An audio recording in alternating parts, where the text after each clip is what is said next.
શ્રી ગણેશાય નમઃ। મિત્રો, આપની ચેનલ ભક્તિકરણમાં આપ સૌનું સ્વાગત છે। મિત્રો, આજે છે નવરાત્રિનો 7મો દિવસ। માં દેવી દુર્ગાજીનું 7મું સ્વરૂપ, 7મી શક્તિ માં કાલરાત્રિની પૂજા આરાધનાનો શુભ દિવસ। શુભમ કરી દેવી કાલરાત્રિની પૂજા કરવાથી મનુષ્યના સર્વે પાપોના નષ્ટ થાય છે। માની કૃપાથી પોઝિટિવ શક્તિ, સકારાત્મક શક્તિનો પ્રભાવ જીવનમાં જોવા મળે છે। એવી માં કાલરાત્રિની પૂજા આરાધનાનું મહત્વ, ફળ તથા માના મંત્ર પણ જાણીશું। કાલરાત્રિ ભયંકરી માં દુર્ગાજીની 7મી શક્તિ છે। કાલરાત્રિ માના શરીરનો રંગ અંધકારમય કાળો છે। માના વાળ વિખરાયેલા છે અને ગળામાં વિદ્યુતની જેમ ચમકે એવી માળા ધારણ કરેલી છે। માને 3 નેત્ર છે, માટે માં કાલરાત્રિ ત્રિનેત્રા પણ કહેવાય છે। માના 3 નેત્રો બ્રહ્માંડની જેમ ગુણ સદૃશ્ય છે। નેત્રોમાંથી હંમેશા વિદ્યુતની સમાન ચમકેલી કિરણો નીકળતી રહે છે। માની નાસિકાના શ્વાસ ઉચ્ચ શ્વાસમાં ભયંકર જ્વાલાઓ નીકળે છે। અગ્નિ સમાન માનું વાહન ગર્ભ એટલે કે ગધેડો છે। માં ચતુર્ભુજા છે।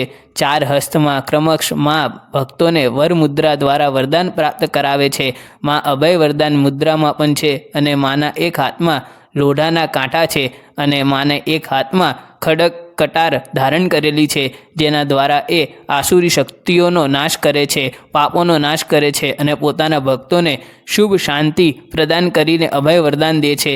માં કાલરાત્રિનું સ્વરૂપ જોવામાં અત્યંત ભયાનક છે, પરંતુ તે સદૈવ શુભ ફળ આપનારી છે। માટે માને કહેવાય છે શુભમ કરી દેવી, ભક્તોના સર્વે પ્રકારના ભયને હરવાવાળી દેવી કાલરાત્રિ છે। માટે માથી ડરવાની, માના સ્વરૂપથી ડરવાની કોઈ જરૂર નથી। દુર્ગા પૂજાના 7મા દિવસે કાલરાત્રિ દેવીની ઉપાસનાનું વિધાન છે। સાધકનું મન સહસ્ત્રાર ચક્રમાં સ્થિત રહે છે। માં બ્રહ્માંડની સમસ્ત સિદ્ધિઓના દ્વાર ખોલે છે, ભક્તો માટે સર્વ સિદ્ધિ પ્રદાન કરનારી છે। સહસ્ત્રાર ચક્રમાં સ્થિત સાધકનું મન પૂર્ણતઃ માં કાલરાત્રિના સ્વરૂપમાં અવસ્થિત રહે છે। માના સાક્ષાત્કાર મળવાથી પુણ્યના ભાગી બની જવાય છે। સમસ્ત પાપો વિઘ્નોનો નાશ થઈ જાય છે અને અક્ષય પુણ્ય આ લોકમાં પ્રાપ્તિ થાય છે। માં કાલરાત્રિ દુષ્ટોનો વિનાશ કરવા વાળી છે। દાનવ, દૈત્ય, રાક્ષસ, ભૂત, પ્રેત આદિ માનું સ્મરણ કરવા માત્રથી જ ભયભીત થઈ જાય છે। એવા છે દેવી માં કાલરાત્રિ ગ્રહ બાધાઓ પણ દૂર કરે છે અને માં ઉપાસકો અગ્નિ ભય, જલ ભય, જંતુ ભય, શત્રુ ભય, રાત્રિ ભય આદિ ક્યારેય આવા ભય ભક્તોને સતાવતા નથી। માની કૃપાથી સર્વતા ભય મુક્ત રહે છે। માના ભક્તો માં કાલરાત્રિનું સ્વરૂપ વિગ્રહ હૃદયમાં અવસ્થિત કરવાથી મનુષ્ય એક નિષ્ઠ ભાવથી માની ઉપાસના કરે તો શુભ ફળની પ્રાપ્તિ અવશ્ય થાય છે। યમ નિયમ સંયમપૂર્વક પાલન કરવાથી માની ભક્તિ પ્રાપ્ત થાય છે।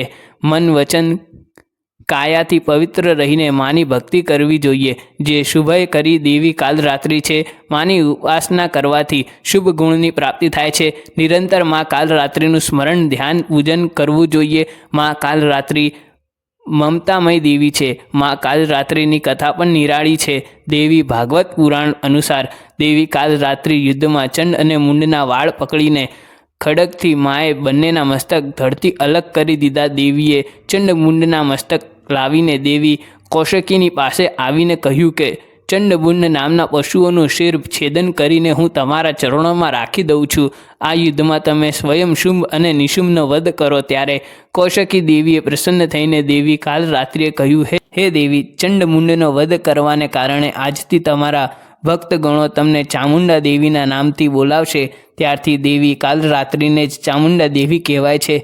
ચામુંડા નામ પડ્યું, આમ દેવી કાલરાત્રિનું પડ્યું નામ ચામુંડા। ત્યાંથી ભક્તો ચામુંડા દેવીની આરાધના કરીને મનોવાંછિત ફળની પ્રાપ્તિ કરી શકે છે। માં સર્વ ભયમાંથી મુક્ત કરીને ભક્તોને અભય વરદાન દે છે। શરણાગત વત્સલ દેવી માં ચામુંડા છે। દેવી કાલરાત્રિની સાધનાથી ઘણા લાભ પણ થાય છે। દેવી કાલરાત્રિનો પિંગલા નાડી પર અધિકાર માનવામાં આવે છે। દેવી તમામ સિદ્ધિઓને પ્રદાન કરવા વાળી છે। સાધકમાં એવી શક્તિ આવે છે કે તે ભવિષ્યમાં શું થવાનું છે તે જોઈ શકે છે। મનમાં ભયનો નાશ થાય છે। દેવી કાલરાત્રિ પોતાના ભક્તોને ભોગ અને મોક્ષ પ્રદાન કરે છે। દેવી માતાની પૂજા પણ વિધિ વિધાનથી કરવી જોઈએ। નવરાત્રિના 7મા દિવસે દેવીને ખીરનો ભોગ લગાવવો જોઈએ। ઋતુફળ માતાને અર્પિત કરવા જોઈએ અને સંધ્યાકાળ માતાજીને ખીચડીનો ભોગ લાગે છે. દેવીની પૂજા આવી રીતે કરવાથી શુભ ફળની પ્રાપ્તિ અવશ્ય થાય છે. માં કાલરાત્રિની પૂજા સાંજના સમયે કરવી જોઈએ. ભક્તોએ લાલ વસ્ત્ર ધારણ કરવા જોઈએ, કારણ કે માં કાલરાત્રિના લાલ રંગ અતિ પ્રિય છે અને લાલ પુષ્પથી માની પૂજા આરાધના કરાય છે. એક બાજટ ઉપર લાલ વસ્ત્ર પાથરીને ભગવાન ગણપતિજીનું સ્મરણ કરીને કાલરાત્રિ દેવી અથવા ચામુંડા દેવીની મૂર્તિ કે ફોટો રાખીને માતાજીને ધૂપ દીપ નૈવેદ્ય આદિથી પૂજન કરવું જોઈએ. ત્યારબાદ માને 108 ગુલાબ અથવા તો જાસૂદના પુષ્પ ચડાવવા જોઈએ અને મંત્ર જાપ કરવો જોઈએ. ફૂલોની માળા પણ પહેરાવી શકાય. આમ કરવાથી કાલરાત્રિ દેવી અત્યંત પ્રસન્ન થાય છે. આ ઉપરાંત દેવી કાલરાત્રિના મંત્ર પણ છે જેનો જપ કરી શકાય. મંત્ર છે, યા દેવી સર્વભૂતેષુ કાલરાત્રિ રૂપેણ સંસ્થિતા નમસ્તસ્યે નમસ્તસ્યે નમસ્તસ્યે નમો નમઃ. આવી રીતે માનો મંત્ર જપ કરી માને પ્રસન્ન કરાય છે. માની ઉપાસનાથી કુંડળીમાં રહેલ શનિ ગ્રહની શાંતિથી થાય છે.